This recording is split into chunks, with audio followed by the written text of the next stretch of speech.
tugenda okusinza oyo nannyini ggulu, tugenda okusinza oyo kabaka w'abakalaka, ye mpologoma ya Yuda.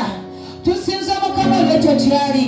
Ekyamazima Yesu waffe mulungi, ekyamazima Yesu waffe munene, Yesu waffe wa kitiibwa, Yesu waffe wa muwendo, Yesu waffe alina okwagala, Yesu waffe alina obuyinza obuteekaliko obwakomeredde, ye Yesu waffe alina obuyinza eri emizimu n'emisambwa ebitawanya obulamu bwaffe abisukkulumye, ebyeraliikiriza obulamu bwali waggulu waabyo.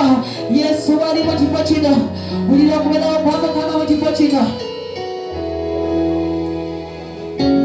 Nayingidde mu kifo kino ne mpulira amaanyi ge, ekitiibwa kye